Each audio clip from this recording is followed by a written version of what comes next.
Israel থেকে ফিলিস্তিন থেকে বের হবে দাজ্জাল। এইটা হলো ইহুদিদের তথ্য। কাদের? বাংলাদেশের ভাইরাস হুজুরগুলো বলতেছে এটা, যে ইসরায়েল থেকে কি বের হবে? দাজ্জাল বের হবে। লা ইলাহা ইল্লাল্লাহ, আস্তাগফিরুল্লাহ।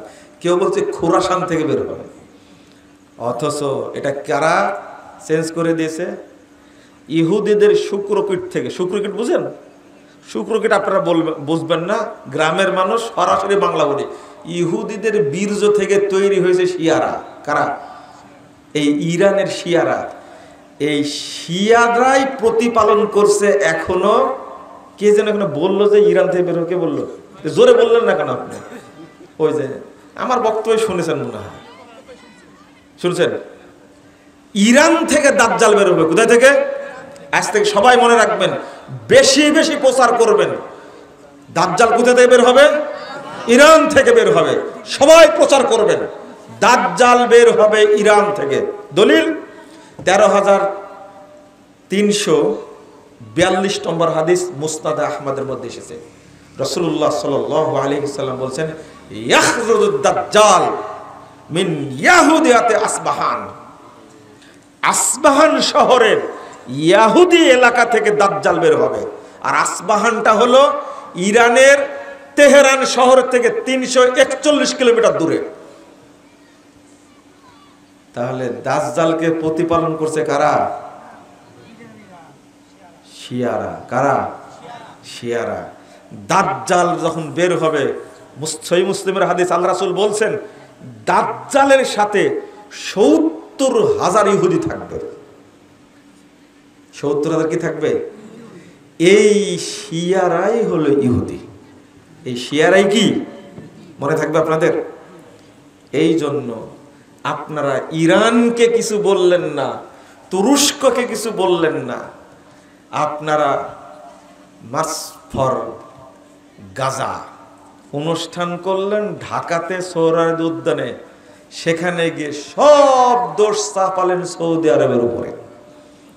আপনারা কি ফিলিস্তিনের পক্ষে গেছিলেন না সৌদি আরবকে গালি দিতে গেছিলেন? বুঝেননি কথা?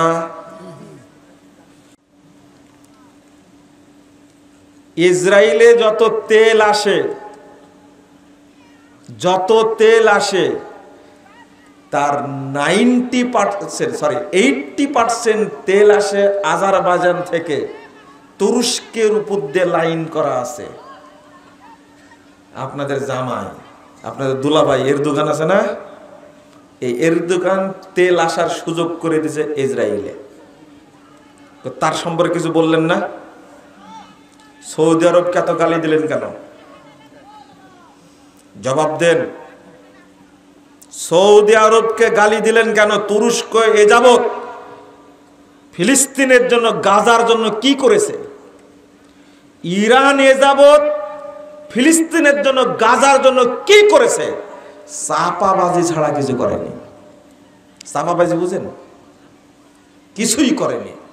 ফিলিস্তিনের জন্য ইরানও কিছু করেনি, হুতিরাও কিছু করেনি, বাশারও কিছু করেনি, হিজবুল্লাহও কিছু করেনি।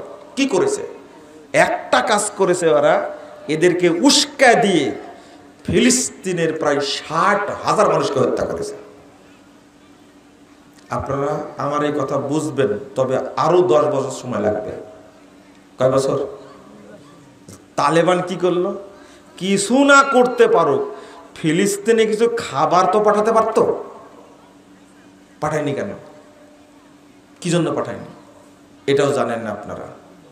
এটাও জানেন না, জানবেন না, আপনারা কোনোদিন জানবেন না। লা হাওলা ওয়ালা কুওয়াতা ইল্লা বিল্লাহ, আস্তাগফিরুল্লাহ। কিন্তু ঢাকার বুকে যে সমস্ত অপমানজনক কাজ করেছেন আপনারা, কি কাজগুলো করলেন? সুন্দর সৌদি আরবের প্রিন্স মোহাম্মদ বিন সালমানের ছবি লাগাই দিলেন, তার কুশপুত্তলিকা বানালেন, পোড়ালেন, জুতা মারলেন। এটা মিডিয়ায় যায়নি। এটা সৌদি আরব সম্পর্কে আপনারা তো বিদ্বেষ কেন? কই এরদোগানের তো দেখলাম না ছবি। মুনাফেক এই ফিলিস্তিনের জন্য 1 নম্বর মুনাফেক হলো এরদোগান। 1 নম্বর মুনাফেক এরদোগান। ও ফিলিস্তিনের জন্য কিছুই করে না। কি করবে? ও কার সদস্য জানেন না? এটা প্রসঙ্গক্রমে কথাটা চলে আসলো। ও ইসরায়েলে তেল দেয়। ও কেন ইসরায়েলের বিরুদ্ধে কথা বলবে? 2 নম্বর মুনাফেক হলো ইরান। এরা মক্কা মদিনার শত্রু। আপনার দেশের কয় হাজার লোক থাকে ইরানে? তুরস্কে কয় হাজার লোক থাকে? 30 লক্ষ বাঙালি থাকে সৌদি আরবে। পৃথিবীর সবচেয়ে বেশি রেমিটেন্স আসে বাংলাদেশে সৌদি আরব থেকে। আপনি একটা নিমক হারাম, আপনি সৌদি আরবের বিরুদ্ধে এত গালি দিলেন।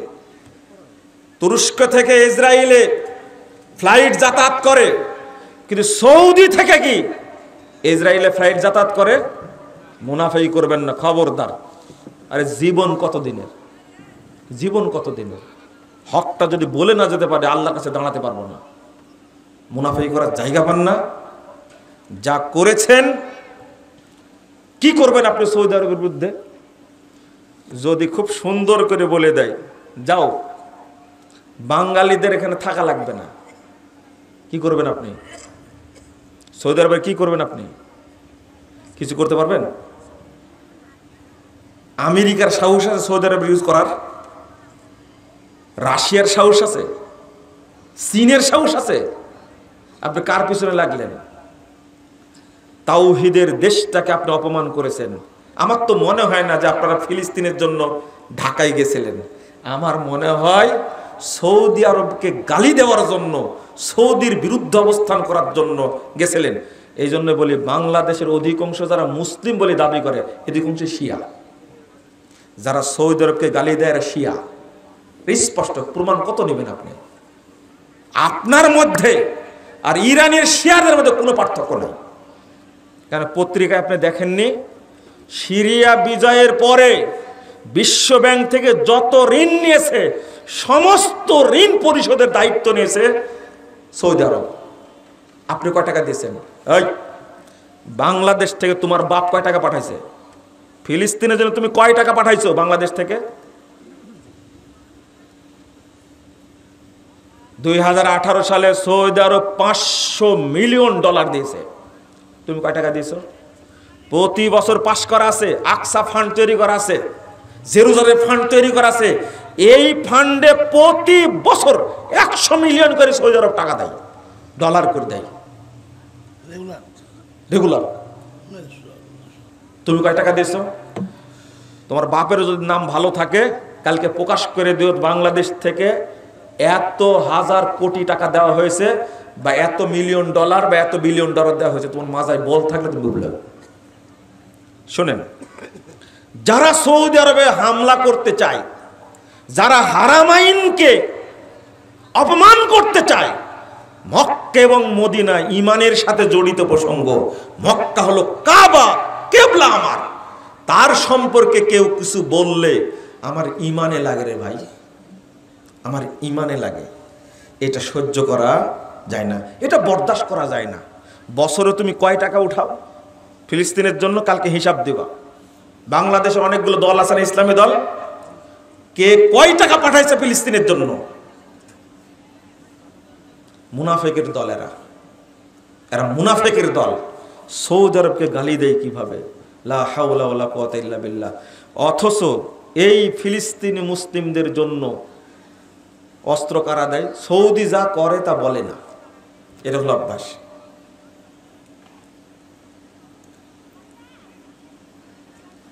আপনারা কি জানেন বাদশাহ আব্দুল্লাহ যখন বেঁচে ছিলেন সৌদি আরবে বাংলাদেশ সুনামি হয়েছিল না? হয়েছিল? আপনারা জানেন এই আব্দুল্লাহ কত টাকা দিয়েছিল আইলার জন্য, সুনামির জন্য? তখন মনে ফখরুদ্দিন ক্ষমতায়, তাই না? ফখরুদ্দিন ক্ষমতায় তখন। আপনি চিন্তা করতে পারছেন? তখন 900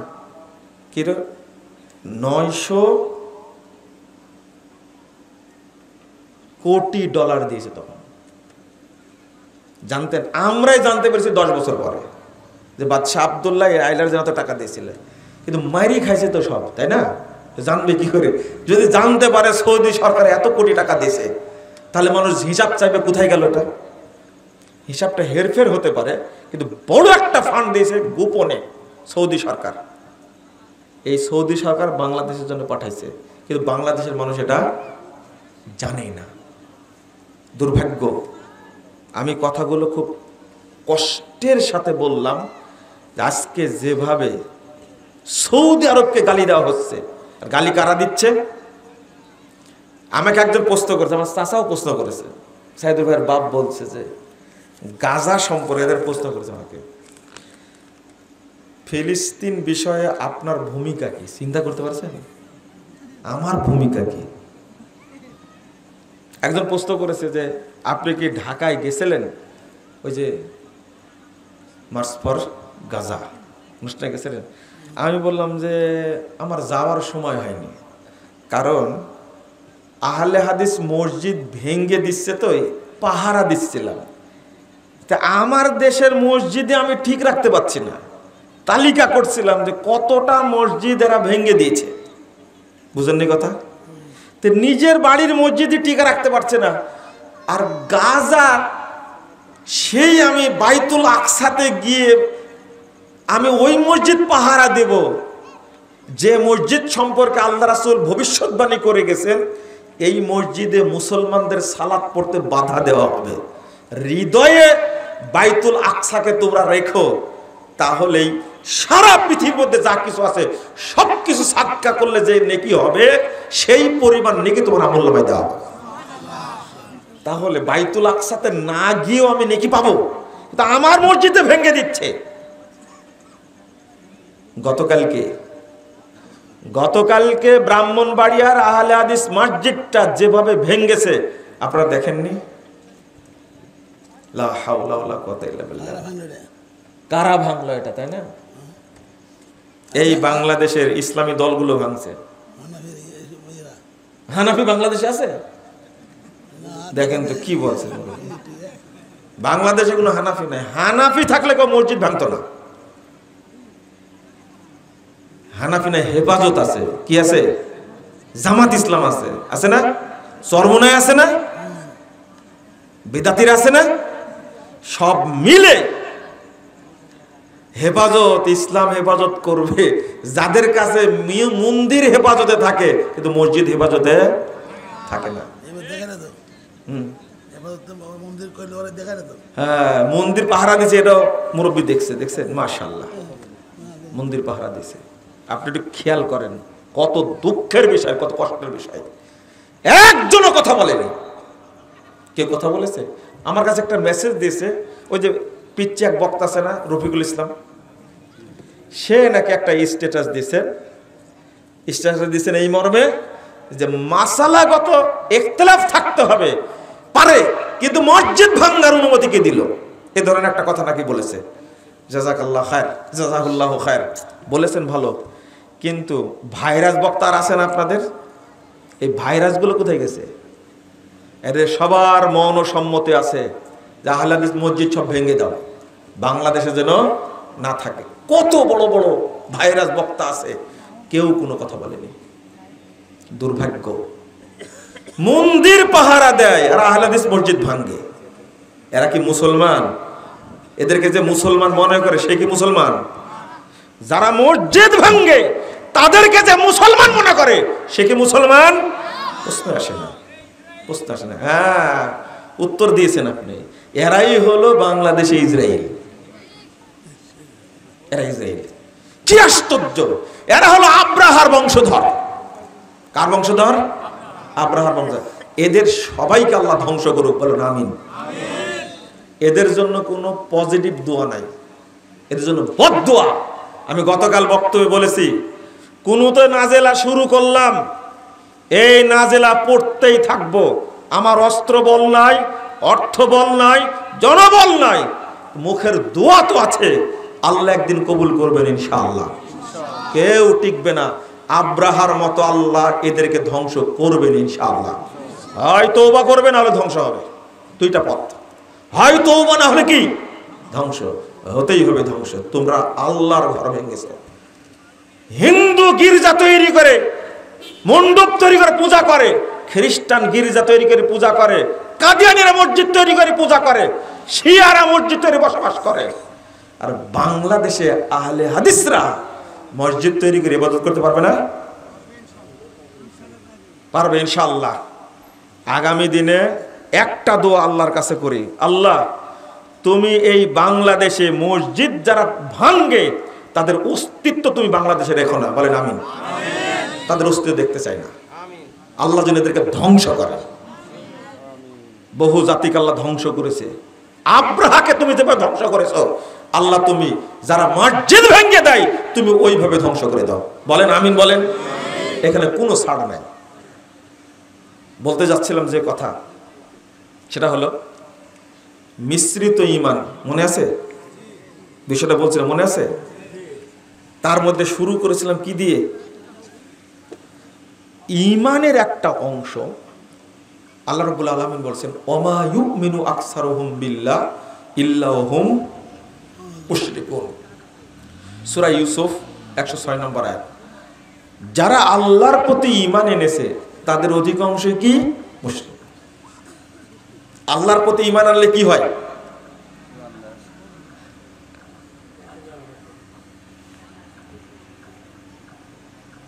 আপনারা মন খারাপ করলেন একটু মনে হয়। কেএফসি আর বাটা এটা মসজিদ না মাদ্রাসা? উত্তর দেন তো। মসজিদ। কেএফসি কোম্পানিতে না ইতিমখানা? এত ভাঙলেন, গ্রেফতার হলো না? অনেকে গ্রেফতার করেনি, মিডিয়ায় আসেনি, আইজির চোখে পড়েনি, পড়ছে না? সব উপদেষ্টা চোখে পড়েছে। আপনারা কার কথা বলবেন? এই যে মসজিদটা যে ভাঙছে, এই উপদেষ্টাদের চোখে পড়েনি মনে করছেন আপনি? পড়েনি চোখে? প্রশাসনের চোখে পড়েনি? বাবারা কেউ ছাড় পাবে না, এটা আল্লাহর ঘর। তোমার মৌর সম্বন্ধে কেউ ছাড় পাবে না ইনশাআল্লাহ। কেএফসি মসজিদ না মাদ্রাসা না, তাই ভাঙ্গার কারণে কত তোলপাড় হয়ে গেল, গ্রেফতার হয়ে গেল। অপবিত্র জায়গা, মসজিদ পবিত্র জায়গা, সেটা ভেঙ্গেছে। আমিও যদি এটাতে সাই দিই, চুপ থাকি, গজব আমার উপরে নাজিল হবে। মসজিদ এমন জায়গা, উপদেষ্টা মণ্ডলী ছাড় পাবা না তোমরা, মনে রেখো এটা মসজিদ। প্রশাসন ছাড় পাবা না, এটা মসজিদ, এটা আল্লাহর ঘর। তুমি তিলে তিলে বুঝতে পারবে মসজিদ ভেঙ্গেছে, আমি কোনো কথা বলিনি, গজব তোমার উপর আসবে ইনশাআল্লাহ। বদদুয়া থেকে তুমি রেহাই পাবে না। এই শেষে কথাটা বলতে বাকি ছিল, এটা বলে দিলাম। কেউ রেহাই পাবে না, কেউ রেহাই পাবে না ইনশাআল্লাহ, কেউ রেহাই পাবে না। আল্লাহ কাউকে ছাড় দেবে না। বাংলাদেশের বুকে গর্বের সাথে আপনারা বলেন 95% মুসলিমের দেশ এটা। 95% মুসলিমেরা, কত পার্সেন্ট মুসলিম এই বক্তব্যে বুঝবেন আপনারা। আল্লাহ বলছেন যারা আল্লাহর প্রতি ঈমান এনেছে তাদের অধিকাংশই কি মুশরিক। আল্লাহ বলছেন ওয়া ইন্না কাসীরাম মিনান নাস বিলিকাই রাব্বিহিম কাফিরুন, সূরা রোম 8 নম্বর আয়াত। অধিকাংশ মানুষ আল্লাহর সাথে সাক্ষাৎ করবে কাফের অবস্থায়। কি অবস্থায়? লেনেবার কথা তো আমার না, কার কথা? আল্লাযীনা আমানু বিল বাতিল ওয়া কাফারু বিল্লাহ উলাইকা হুমুল খাসিরুন, 52 নম্বর আয়াত সূরা আনকাবুত। যারা ঈমান আনবে বাতিল জিনিসের উপরে, কিসের উপরে? ওয়া কাফারু বিল্লাহ, আল্লাহর সাথে কুফরি করবে, তারা কিয়ামতের দিন ক্ষতিগ্রস্ত হবে, তারা জাহান্নামে যাবে। আল্লাহ কেন বললেন কথাগুলো? বাংলাদেশের মানুষ ভাগ করে, যারা ধর্ম মানে তারা একটা প্রকার আছে না? এরা অধিকাংশই পীর পূজারী, মাজার পূজারী, কবর পূজারী, তাই না? এদের সংখ্যা বেশি না কম? আরে পাগলা মসজিদে 9 কোটি টাকা উঠছে। কয় কোটি? মসজিদ পাগল তাই উঠছে। অথচ বাংলাদেশের কত মানুষ না খেয়ে থাকছে, খাবার নাই, সবাই দান করছে কোন জায়গায়? এই পাগলা মসজিদে। চিঠি লেগেছে, চাচা হাসেনা কোথায় দেখছেন ওই চিঠিতে, তো দানও করেছে ওই জায়গাতে, খোঁজ নিতে গেছে, ওখানে চিঠি দিছে। আরেক শ্রেণীর মানুষ আছে বাংলাদেশে রাজনীতি করে না? এরা কি শিরিক করে না? শিরিক শুধু করে, এরা শিরিক উৎপাদন করে। যত দল রাজনীতির সাথে জড়িত আছে সবাই শিরিক চাষ করে, সবাই। বুঝেননি মনে, তাই না? খাম্বা পূজা করে না? প্রত্যেক দল নির্বাচনী প্রচারণা শুরু করে কোথায় থেকে? মসজিদ থেকে না মাজার থেকে? মাজার থেকে না? এরা কি মুশরিক না? বুঝেননি তাহলে? তাহলে লোক থাকলো আর। এই জন্য আল্লাহ বলছেন যারা আল্লাহর প্রতি ঈমান এনেছে তাদের অধিকাংশই কি? মুশরিক। আল্লাহ বলছেন মুশরিক কিভাবে হলো? যত মানুষ এই যে স্মৃতিসৌধে গিয়ে নীরবতা পালন করে, তারপরে খাম্বার কাছে গিয়ে নীরবতা পালন করে না? আপনারাও তো করেন। যারা রাজনীতি করে তারা করে, তাই না? ভোট দেয় কারা তাহলে? উত্তর দেন। ভোট আপনারা দেন না, তাই না? ভূত আসে। হ্যাঁ, বিগত 16 বছর ভোট দেখেছেন না? ভোট কেন্দ্রে জানিনি, কিন্তু ভোটের বাক্স ভর্তি। বলছে সারা পৃথিবীতে 2024 সালে 7 জানুয়ারির মতো নির্বাচন, এরকম বিশুদ্ধ ফ্রেশ নির্বাচন কোথাও হয়নি। আমার মনে হয় শয়তানের দাঁত একটাও নাই। ও হাসতে হাসতে দাঁত ফেলে দিছে। নাউযুবিল্লাহ, আস্তাগফিরুল্লাহ। যারা ভোট দেন তারা কি কাকে ভোট দেন? গম যদি 10 কেজি চুরি করে তাহলে তার ভাগ আপনিও পাবেন ইনশাআল্লাহ, তো কোনো সন্দেহ নাই। আর যদি 10 কোটি চুরি করে ভাগ পাবেন না? পাবেন, অবশ্যই পাবেন।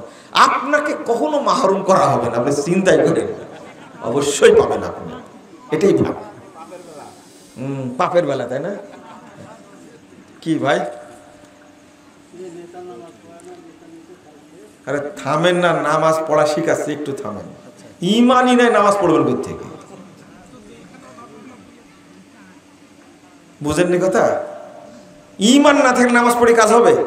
হ্যাঁ, ওই মার্কা মুসল্লি এখন আছে। রাসূল সাল্লাল্লাহু আলাইহি ওয়াসাল্লাম বলছেন, ওইটাই বলিনি আগে হাদিসটা। আপনারা চলে যাবেন নাকি? মাদ্রাসার প্রোগ্রাম, টাকা পয়সা দিয়ে তারপরে যাবেন। দিবেন না মনে হয়, তাই না? কে কে টাকা দেবেন না? হাত তুলে লাগে। যারা দিয়েছে তারা দিবে না, তাই না? ও টাকা উঠেছে আগে। ও তাহলে ঠিক আছে, যাওয়ার সময় কিছু দিয়ে যাবেন আপনারা। কি বলছিলাম? আল্লাহ রাসূল সাল্লাল্লাহু আলাইহি ওয়াসাল্লাম বলছেন ইয়াতি আলান নাস জামান। ওই যে হাদিসটা অনুবাদ করব তার আগে মনে করি যে নামাজের কথা এখনই বলবো। মানুষের সামনে একটা যুগ আসবে, 30,992 নম্বর হাদিস, মুসান্নাফ ইবনে সাহিবের মধ্যে আসছে। মানুষের সামনে একটা সময় আসবে, যুগ আসবে, ইয়াসতামিউন ওয়া ইয়াসাল্লুনা ইলাল মাসাজিদ। মানুষ দলে দলে মসজিদে যাবে এবং সালাত আদায় করবে। সব মসজিদ মুসল্লি দ্বারা পূর্ণ থাকবে। ওয়ালাইসা ফীহি মুমিন, কিন্তু কোন মসজিদে একজন ইমানদার খুঁজে পাওয়া যাবে না। হইল?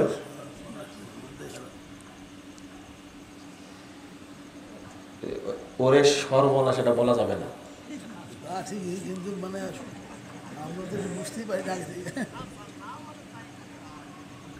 সর্বনাশ কথাটা আর আপনারা বলবেন না। এই এলাকাও পরিচিত, আমাদের এলাকাও পরিচিত, কিন্তু এটা একটা আকীদা বিরোধী কথা। এটা বলে সর্বনাশ হয় না কখনো। কথা বলে এটা হলো খারাপ মিনিং একটা আসে, ওটা বলবেন না। তিনি বলছেন হাদিস শুনে বলছে ওরে সর্বনাশ। আপনি তাহলে বুঝছেন কথাটা, যাই বলুক না কেন ওনার ভিতরে আঘাত করেছে, তাই না? সব মসজিদে মুসল্লি থাকবে কিন্তু একজনও কি থাকবে না? ইমানদার থাকবে না। তাহলে কোরআন আয়াত আর হাদিস দুইটাকে মিলল।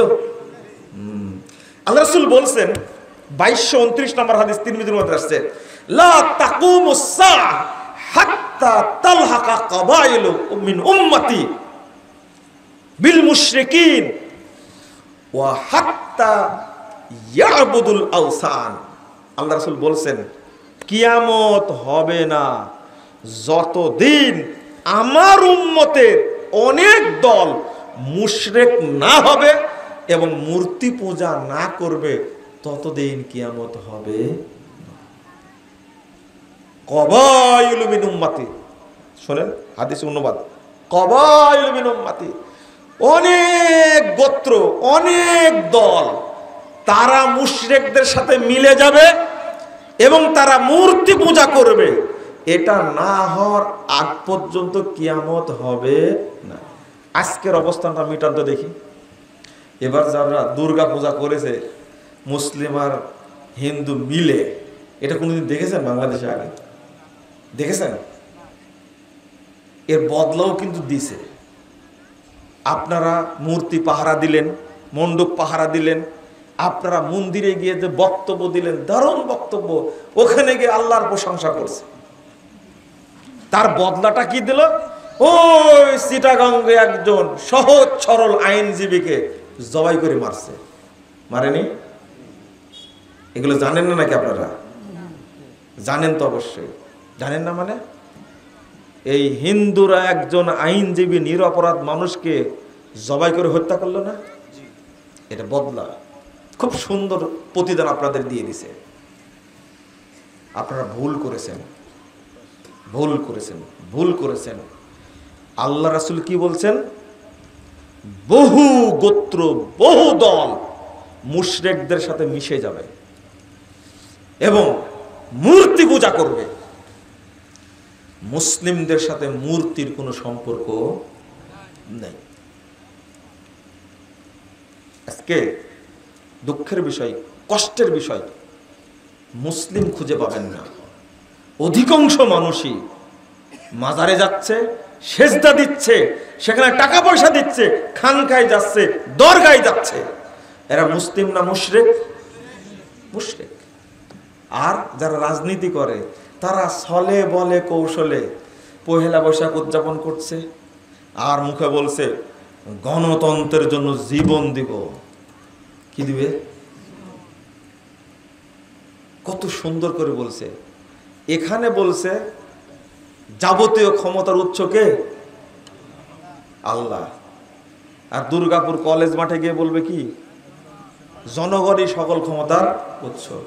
মুসলিম না মুনাফিক? এই কথাটা বলার জন্যই, এই কথা বললেই আর মুশরিক হয় কোনো সমস্যা নেই। কি হয়? এত বড় কথা যে বলতে পারে সে আর মুমিন থাকতে পারে? আল্লাহ বলছে ওয়ান্নাল কুওয়াতা লিল্লাহি জামিআ। এই যে মিশ্রণ, আপনি একদিকে সালাত আদায় করছেন, আরেকদিকে মুখ দিয়ে বলছেন জনগণই সকল ক্ষমতার উৎস। মিশ্রণ হলো না? আচ্ছা মিশ্রণ বুঝেন কি আপনারা? একটা হাদিস অনুবাদ করব, মা বোন সহ, ভাই বোনেরা সহ সবাই শুনেন। হাদিসটা অনেকবার শুনেছেন কিন্তু আবারও শুনেন আজকে। বুঝেন তো হাদিসটা? বুঝতে হবে। মুস্তাদে আহমদ 17,458 নম্বর হাদিস। মুস্তাদে আহমদ, হাদিসের সনদ সহিহ। রাসূল সাল্লাল্লাহু আলাইহি সাল্লামের কাছে 10 জন লোক আসছে অনেক দূর থেকে পায়ে হেঁটে। পেটে খাবার নাই, খালি গায়ে পায়ে হেঁটে আসছে। পায়েও কিছু নাই, গায়েও কিছু নাই, পেটেও কিছু নাই। ইসলাম গ্রহণ করার জন্য আসছে। উকবা বিন আমির আল জুহানি রাদিয়াল্লাহু আনহু তিনি বলছেন আল্লাহ রাসূল এই 10 জনের মধ্যে 9 জনকে কালেমা পড়ালেন, কালেমা শাহাদাত পড়ালেন। কয়জনকে? কয়জনের মধ্যে? 10 জনের মধ্যে। কয়জন বাদ গেছে? একজন। তো তারা বলছেন বায়াত ক্বালু বায়াতা তিসআতান ওয়া তারাকতা হাযা। আল্লাহ রাসূল ঘটনা কি? আপনি 9 জনকে বায়াত করলেন, নিলেন, আর একজনকে ছেড়ে দিলেন, অথচ সবাই রাসূলের প্রতি মহব্বত, ইসলামের প্রতি মহব্বত, কোরআনের প্রতি মহব্বত নিয়ে এসেছে। তো রাসূল সাল্লাল্লাহু আলাইহি ওয়াসাল্লাম বলছেন ইন্না আলাইহি তামিমা ওর শরীরে তাবিজ বাঁধা আছে। কি বাঁধা আছে? তাবিজ। বেশি কিছু না, কি বাঁধা আছে? তাবিজ। তখন ফাদ খালাইয়া দেখো, তারা হাত ভিতরে ঢুকায়া কথা ছেড়ে ফেলে দিল তাবিজ। এবার আল্লাহ রাসূল তার বায়াত নিলেন। আচ্ছা, এখন প্রশ্ন হলো, দূর থেকে এসেছে ইসলাম কবুল করার জন্য। আমাকে একজন লোক বলেছে, দেখেন বিশ্বাস আপনাদের, বলছে আপনার হাদিসের মনে বুঝ ঠিক হয়নি। আমাকে বলছে কেন? আল্লাহর নবী এত কড়া না, যে এত দূর থেকে আসছে, মুসলমানই তখন নাই, আর ও কাট করে রেখে দিবে আর 9 জনকে। তো কি করত তিনি? আল্লাহর নবী 10 জনকেই বায়াত করাবেন, করায়া বলবেন, বাবা তোমার শরীরের মধ্যে তাবিজ আছে, তাবিজটা কি করে ফেলে দাও, ছেড়ে দাও। আমি বললাম, ও আচ্ছা আচ্ছা, ভূত যদি কাঁধে থাকে, সরষে যদি ভূত থাকে, আপনারা বলেন না একটা কথা, তো ভূত ছাড়ানো যায়? হ্যাঁ, কত চেষ্টা করছেন বইয়ের ভূত ছাড়ানোর, কিন্তু ভূত কি যায়? সম্পর্ক অন্য জায়গায়, ওষুধ খায় কোনো কাজ হবে? এটা তো আপনারা বুঝেন। শোনেন, এই লোকের অবস্থা তাই। আমি বললাম যে ও তাহলে হাদিসটা আপনার মতো বুঝলেন, তাই না? আমি যে অনুবাদ করে বুঝাই দিচ্ছি, তাকে বাদ রাখলো। সাহাবীরা প্রশ্ন করলেন, আমরা আসলাম 10 জন, একজনকে বাদ দিলেন কেন? অনুবাদ করলাম না আমি। তার কারণ কি?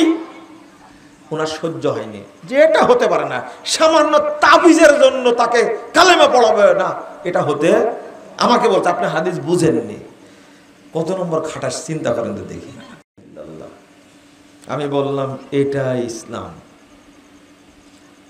তাবিজ গায়ে আছে এই জন্য সে আশহাদু আল্লা ইলাহা ইল্লাল্লাহ ওয়া আশহাদু আন্না মুহাম্মাদান আবদুহু ওয়া রাসূলুহু এই কথা বলতে পারবে না, অধিকার রাখে না। চিন্তা করেন, আরে বাথরুমে ঢুকে বলা যায় না আল্লাহুম্মা ইন্নী আউযু বিকা মিনাল খুবুসি ওয়াল খাবাইস? বাথরুমে ঢুকলে কি শিরিক হয়?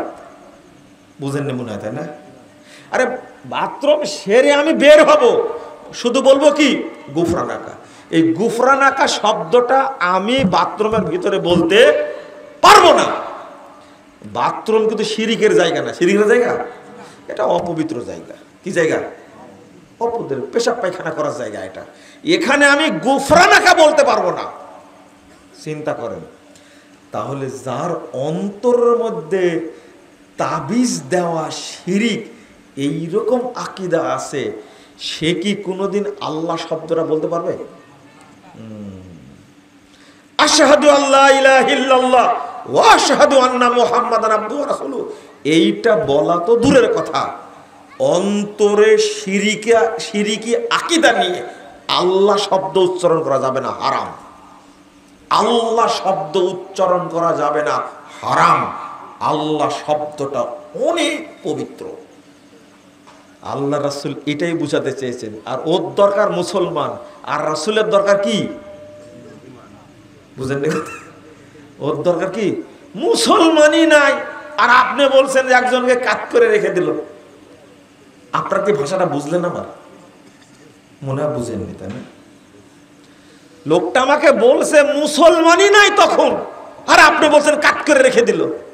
কাট করে তো রেখে দিয়েছিল, তাই না? যখন তাবিজ খুলেছে, ছিঁড়ে ফেলেছে, তখন আল্লাহ রাসূল কালেমা শাহাদত পড়াইছেন। এবার বোঝা গেছে তো? তাহলে বলেন তো, তাবিজ থাকাকালীন কোন হজ কবুল হবে? সালাত কবুল হবে? আপনি আল্লাহ শব্দটাই বলতে পারবেন না। এটা হলো ইসলামের বিধায়, এটাই হলো মিশ্রিত আকীদা। চিন্তা করেন। আচ্ছা, এবার বলেন তো, আমার গায়ে তাবিজ নাই, আমার গায়ে কি নাই? তাবিজ নাই, কিন্তু আমার বিশ্বাস আছে তাবিজ গায়ে থাকলে কখনো জিন ভূত ধরবে না। বলেন তো আমার ঈমান আছে কিনা? নাই। কি হয়েছে? ঈমান কি হয়েছে? ইমান নাই, কি হয়েছে? হ্যাঁ, চলে গেছে। এই তো এতক্ষণ কি বক্তব্য বুঝলেন আপনারা? আমার ইমান নাই বলে চলে গেছে। এই শোনে শোনে, এটা খুব গুরুত্বপূর্ণ কথা বলছেন। আমার ইমান কি হয়েছে? নষ্ট হয়ে গেছে। ইমান কি হয়েছে? চলে গেছে, তাই বললেন না? আচ্ছা, আমার ইমান কি ছিল? এইটাই বুঝাতে পারছি না, কত দিন থেকে যে বুঝাচ্ছি আপনাদেরকে, এটা বুঝছেন না। আমার ইমান কি ছিল? আমার ভিতরে বিশ্বাস আছে তাবিজ দিলে ভূতে ধরে না, তাহলে আমার ভিতরে কোনোদিন ইমান ছিল? এই তো গেল কোথায়? আপনি বলছেন যে ইমান নষ্ট হয়ে গেছে। আচ্ছা, যে কোনোদিন ওযু করেনি তার ওযু ভাঙলো কখন? হ্যাঁ, না না, এটা খুব ভালো করে বুঝেন। যে কোনোদিন ওযু করেনি তার ওযু ভাঙার কোনো সম্ভাবনা আছে? পেশাব করলে, পায়খানা করলে ভাঙবে? কেন ভাঙবে না? ওযুই নাই। তাহলে এই কথাটা বুঝেন না কেন? আমার ভিতরে তো ইমানই ছিল না, তা ভাঙলো কখন? এইটা বুঝতে হবে। আমার ভিতরে ইমান ঢুকেই, যার মধ্যে পহেলা বৈশাখ উদযাপনের কুরকুরি আছে, তার মধ্যে কি ইমান ঢুকেছিল? হ্যাঁ, আপনারা বুঝবেন না, আপনাদের ভাষা না বললে বুঝবেন না। তাহলে এরা কি মুমিন? যারা মনে করে শিখা অনির্বাণ, শিখা চিরন্তন, এখানে শ্রদ্ধা জানাতে হবে, স্মৃতিসৌধে শ্রদ্ধা জানানো উচিত। যারা মনে করে, তাদের ভিতরে কোনোদিন ইমান গেছিল? না না, ইমান আপনার মতো ছেঁচড়া, বুঝেন? ছেঁচড়া তো বুঝেন। ইমান আপনার মতো নির্লজ্জ না না, ইমানের অনেক সম্মান, ইমানের অনেক দাম। ইমান কোন রকমের পাপের ছোঁয়া পেলে ইমান থাকে। আর শিরিকের পাপ, এটা কিসের পাপ? শিরিকের পাপ। আপনার বাপ মারা গেছে, কি করেছে?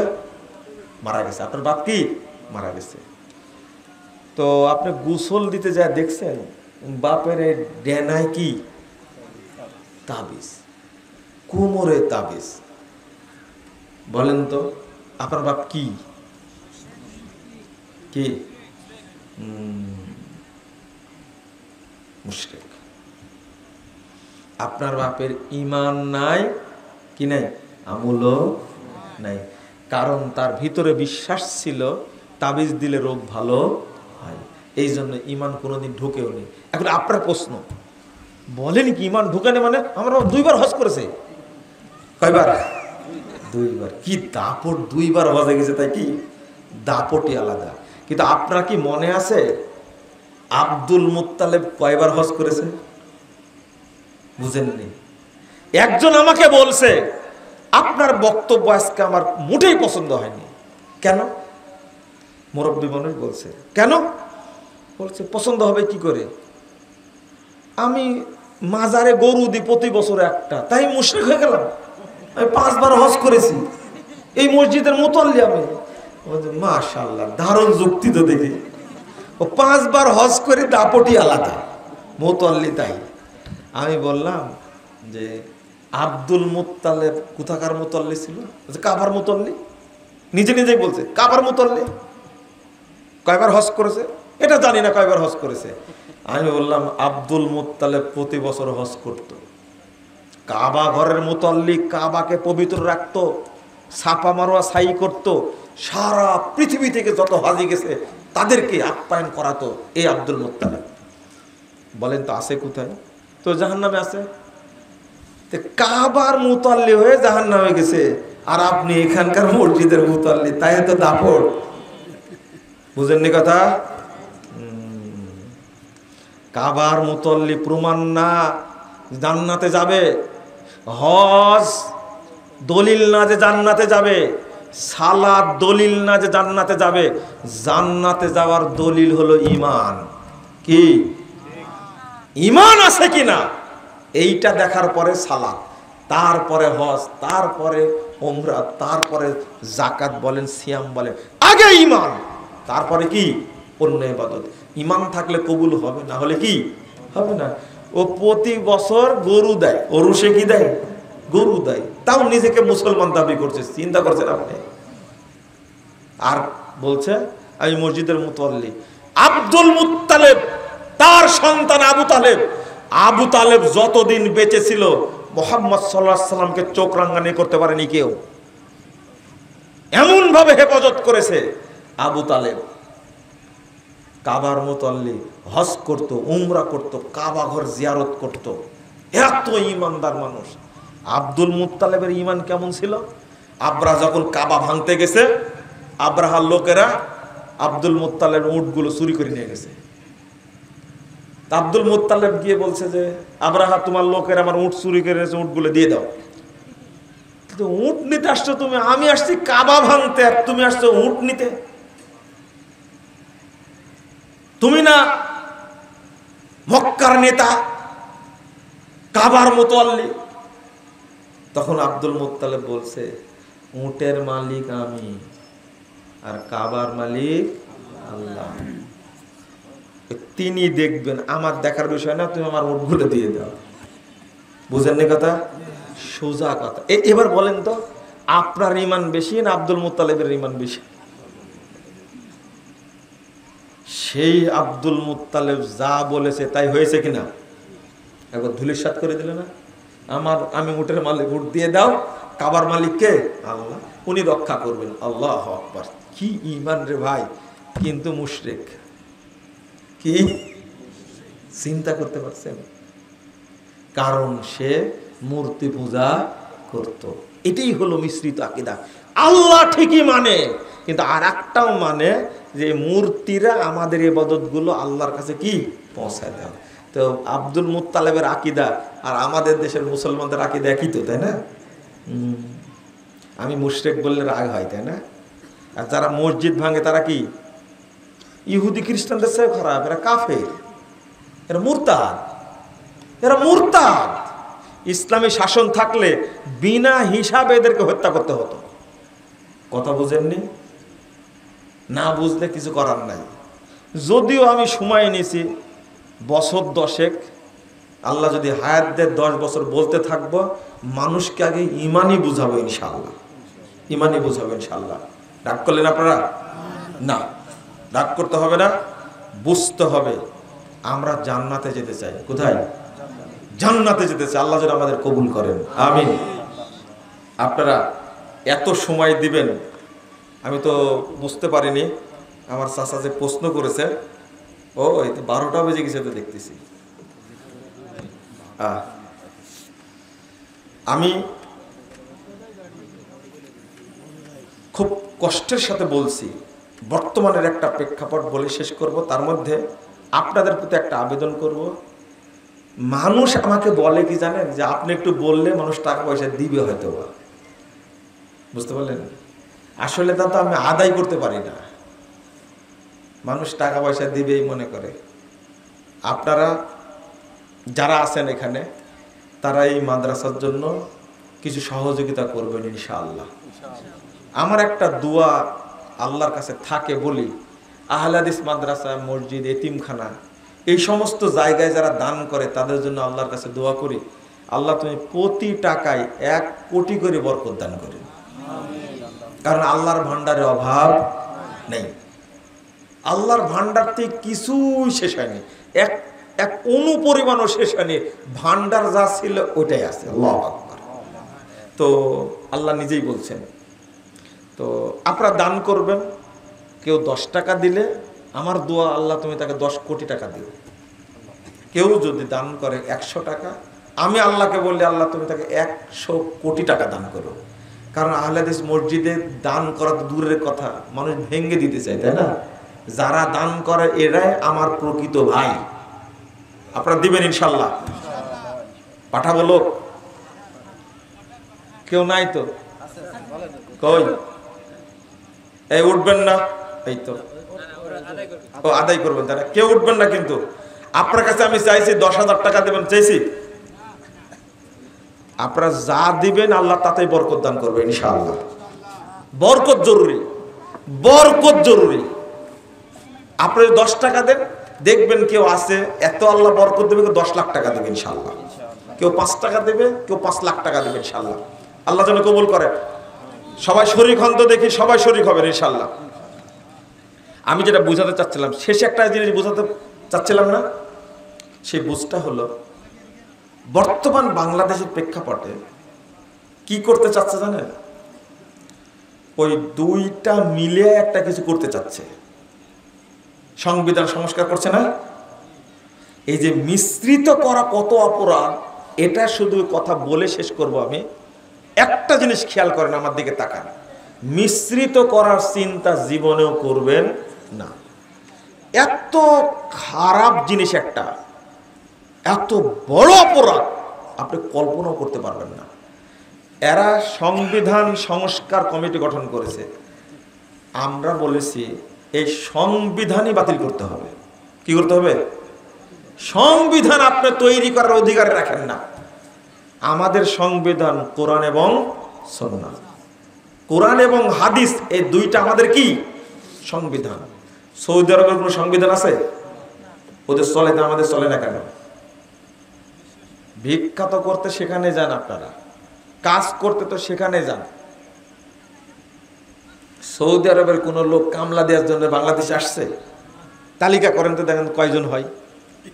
আপনারাই তো যান, সংবিধান নাই সেখানে।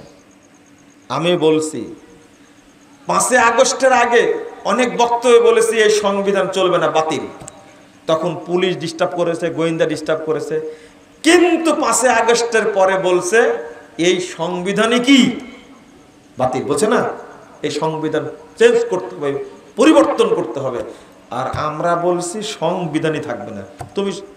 আমি মানুষ, আল্লাহ সৃষ্টি, আল্লাহর বিধান দ্বারা পরিচালিত হব আমি। তোমার বিধান দ্বারা পরিচালিত হব কেন আমি? কথা বুঝেননি? এখন তারা করছে কি, সংবিধান থেকে বাদ দেওয়া হয়েছে, কমিউনিজম বাদ দিয়েছে, ন্যাশনালিজম বাদ দিয়েছে, সেকুলারিজম বাদ দিয়েছে, রাখছে কি গণতন্ত্র, ডেমোক্রেসি রাখছে, গণতন্ত্র রাখছে। আমরা যে এই খেতাও বাদ দাও, এটা মুসলমানদের দরকার। কেন করছে জানেন? এমন ভাবে করতে চাচ্ছে হুজুরেরাও সন্তুষ্ট থাকবে, আর কি অন্য লোকেরাও কি সন্তুষ্ট থাকবে। দুইটা মিলে খুব সুন্দর একটা কাজ করব, সুন্দর একটা বাংলাদেশ গড়বে। আচ্ছা, এই চিন্তা করার কোনো সুযোগ ইসলামে আছে? সম্রাট আকবর, হ্যাঁ, লাইনে আছে এবার একবারে। এই চিন্তা চলবে না। এখনো বলছি যে এই সরকারের মাধ্যমে ক্ষতি হবে না, লাভ হবে। আমরা সব সময় দেখি মুসলিম দেশ আর কি ইসলাম, বুঝতে পারেন না কথা?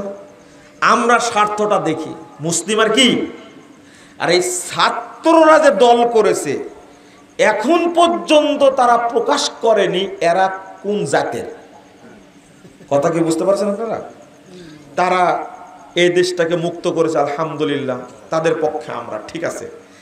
কিন্তু তাদের এই দলের এখনো কিন্তু গঠনতন্ত্র বের করেনি, করেছে। পড়ে যে দেখবে এরা কি চায়, এদের মোটিভটা কি, তবে এরা ভিতরে ভিতরে কি চাচ্ছে, এরা কোন মানহাজের, আমরা কি কিছুই টের পাইনি? হ্যাঁ, পাগল মনে করলে ফুল না, কিন্তু আমরা, বুঝেননি, ফুল পাগল মনে করেন না। মাথায় টুপি আছে তো মনে করেন যে এর মধ্যে কিছুই নাই, মনে করেন আপনি, ফুল মনে করেন না। এই যে কথাটা বলছি, রেকর্ড থাকছে না? রেকর্ড থাকছে। এটা এরা কোন, বিএনপিকে চিনি, এরা জাতীয়তাবাদী। আওয়ামী লীগকে চিনি, এরা কি ধর্মনিরপেক্ষবাদী। তারপরে জামাতকে চিনি, এরা হলো মওদুদিবাদী, তাই না? এরা কি বলেন তো? একজন বলেন তো দেখি, একজন বলেন, পারবেন বলতে? একজন নাই আপনারা এখানে, একজন চিন্তা করার লোক না। এরা কি, এরা কি চাই, এরা কি চাই, এরা প্রকাশ করেনি এখনো। এই জন্য বলছি যে কি হবে, ভালো না মন্দ একমাত্র কে জানেন? আল্লাহ জানেন। কিন্তু আমাদের যে বক্তব্য সেটা হলো ইসলামের সাথে কুফর, তাওহীদের সাথে তাগুত, ঈমানের সাথে শিরক, দুইটা মিলায়া কোনো কিছু বাংলাদেশে হতে দেওয়া হবে না। যদি করতে চান, আল্লাহ বলছেন, কি বলছেন? ইয়াকুলুনা নুমিনু বিবাদিন ওয়া নাকফুরু বিবাদ ওয়া ইউরিদুনা আন ইয়াত্তাখিযু বাইনা যালিকা সাবিলা। এত সুন্দর কথা। তারা বলে কিছু নিব আর কিছু কি ছাড়বো, আর দুইটা মিলে খুব সুন্দর একটা ব্যবস্থা করব। এখন তাই করছে না? এই উপদেষ্টারা বসে এই চিন্তা করছে, এমন একটা কারিকুলাম তৈরি করব যেন সব গ্রুপই কি থাকে, ঠিক থাকে। ওদের জানা উচিত বাংলাদেশে এক শ্রেণীর লোক আছে যাদেরকে বলা হয় আহলুল হাদিস সালাফি। সব দলকে বাগানো যায়, এদেরকে বাগানো যাবে না, ইনশাল্লাহ যাবে না। ওই চিন্তা করেন না আপনি, ওই চিন্তা করেন না। আমরা আমাদের কথা বলতেই থাকবো। আরে 54 বছর সময় লাগলো শুধু এই ইফতারির 3 মিনিট ছাঁটাই করতে। বুঝেন না? কয় মিনিট? 3 মিনিট। যেটা আহলে হাদিসরা 54 বছর আগে বলেছে, আর বাংলাদেশের মানুষ বুঝলো কতদিন পরে? 54 বছর পরে। এর নাম আহলে হাদিস। মক্কার আমল চেঞ্জ হয়, কিন্তু আহলে হাদিসের আমল চেঞ্জ হয় না। এতদিন 20 রাকাত চলেছে, আপনারাই বলেছেন, এখন কয় রাকাত চলছে? কিন্তু আহলে হাদিসরা কোনদিন কি এই 20 রাকাতকে জায়েজ বলেছে? কোনদিনই না। মক্কায় চলেছে, তাতে কি যায় আসে? কোরআন হাদিসে নাই বাদ। বুঝেননি কথা? মনে রাখতে হবে একটা কথা, একটা শ্রেণী আছে বাংলাদেশ যাদেরকে আহলে হাদিস বলে, সালাফি বলে। ওরা যাই করুক না কেন আগেই বলে, আগেই বলে দিচ্ছে, এই দুইটা মিলে একটা খিচুড়ি পাকাবে এই সুযোগ নাই। আল্লাহ কি বলছেন? যারা দুইটা মিলে একটা কাজ করতে চায়, ও গণতন্ত্র রাখবে আবার ইসলামও রাখবে, দুইটা মিলে ছাতু তৈরি করবে, খিচুড়ি তৈরি করবে, চলবে? আল্লাহ বলছেন উলাইকা হুমুল কাফিরুনা হাক্কা, এরাই হলো অরিজিনাল কাফের। হলো এবার খবরদার। তাহলে অরিজিনাল কাফের বিধর্মীরা না, যারা তাওহীদের সাথে তাগুত মিশ্রিত করে, যারা ইসলামের সাথে বেদিন মিশ্রিত করে, যারা ঈমানের সাথে শিরক মিশ্রিত করে, তারাই হলো অরিজিনাল কাফের। আচ্ছা, বেনামাজি ভালো না বেদিন ভালো বলেন তো দেখি? উত্তর দেন। ভালো না খারাপ? বেনামাজিরা বেশি খারাপ না অমুসলিমরা বেশি খারাপ? উত্তর দেন। দুইজন না না না না না, আমি প্রশ্নই করেছি একটা। বেনামাজি আপনাদের সমাজে থাকে, আপনার বাপ মা ভাই, তাই না? এরা বেশি খারাপ না ইহুদি খ্রিস্টান বিধর্মীরা বেশি খারাপ? বেনামাজি বেশি খারাপ, তাই না? চেয়ারম্যান সাহেব তো বলেছে, একজন লোক পাইছি। উত্তর দেন তো কেন খারাপ? না দিতে পারলে কিন্তু খবর আছে। হ্যাঁ,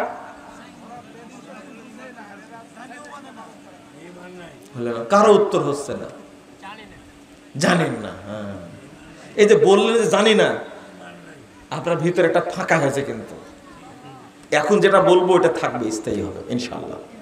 এটাই জানি না, এটা বলার কি ফজিলত। আপনার ভিতরে একটা জিনিস ছিল, এটা কিন্তু বেরিয়ে গেছে, এখন ফাঁকা হয়েছে না? আর ওই জায়গায় এটা ঢুকবে, সঠিকটা ঢুকবে। এই জন্য বলতে হয় কি জানি না। জানি না বলে ভিতরটা বের করে দেন, সঠিকটা ঢুকবে। কেন বেশি খারাপ বেনামাজিরা এখনো বুঝলেন না আপনারা? সেটা হলো বিধর্মীরা কি মুরতাদ? হ্যাঁ, তাদেরকে হত্যা করা কি ওয়াজিব, ফরজ? এরা কিন্তু মুরতাদ না, এরা বিধর্মী, এরা কাফের, এরা মুশরিক।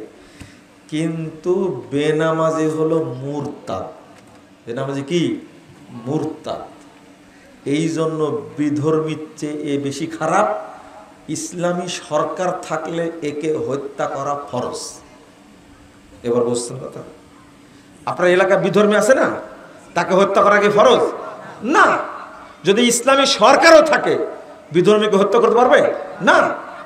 কিন্তু বেনামাজিকে হত্যা করা কি ফরজ, কারণ ও মুরতাদ। ও কি মুসলিম ছিল, কি হয়ে গেছে, মুরতাদ হয়ে গেছে।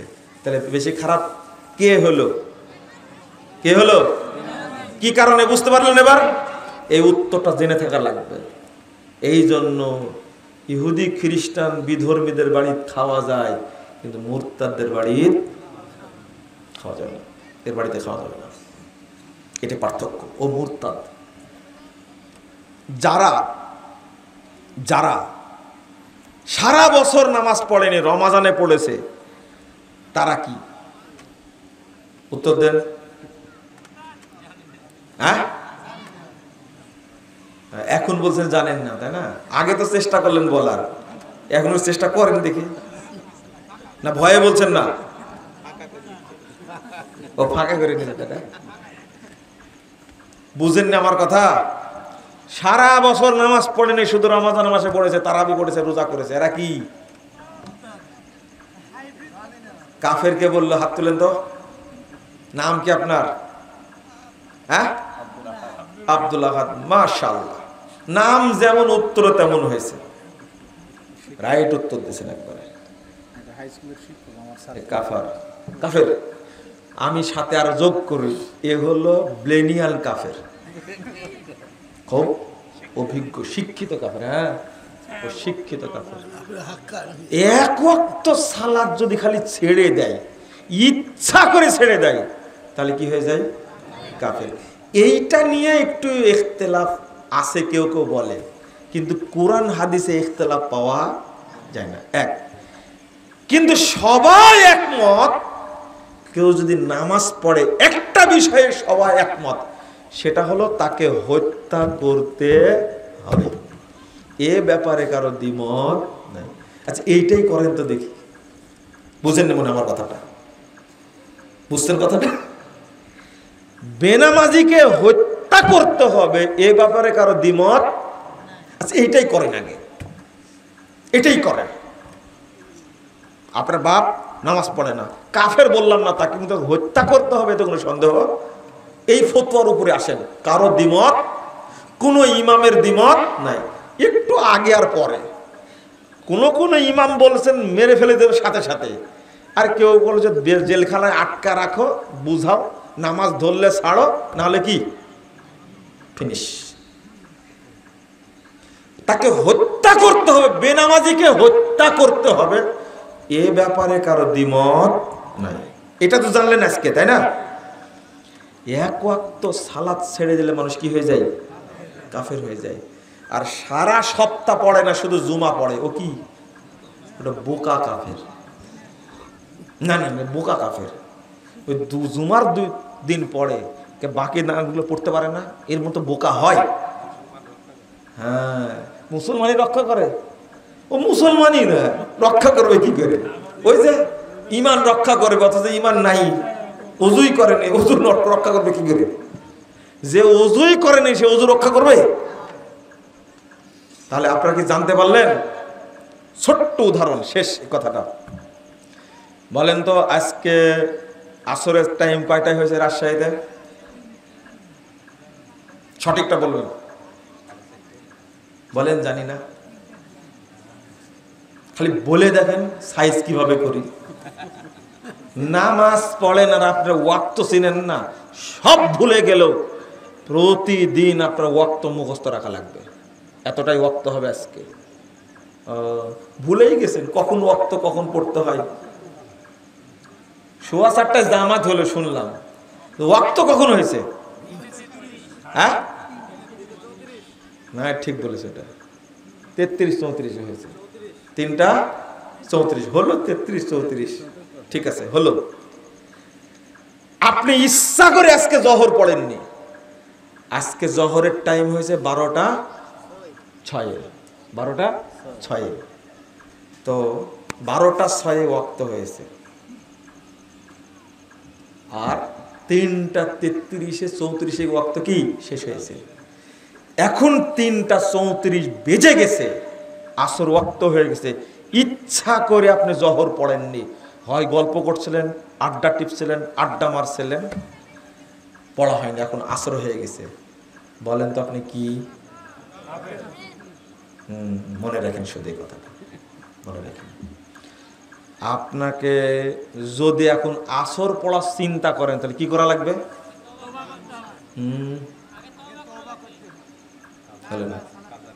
না, হ্যাঁ, রেজিস্ট্রেশন করা লাগবে। কে বললো? হাত তুলেন তো। ওই দেখেন পিছন থেকে বলেছেন রেজিস্ট্রেশন করা লাগবে। কি করা লাগবে? রেজিস্ট্রেশন করা লাগবে। এরপরে কি? তওবা, আল্লাহ মাফ করে দাও। আর জহর নাই, আর কি নাই? জহর আর নাই, আর পড়তে পারবেন না জহর। এখন আপনি মুসলিম, আগে তো ছিলেন না, তাই না? আগে একটা কাজা করবেন কি করে? এর নাম সালাত। এর নাম কি? সালাত।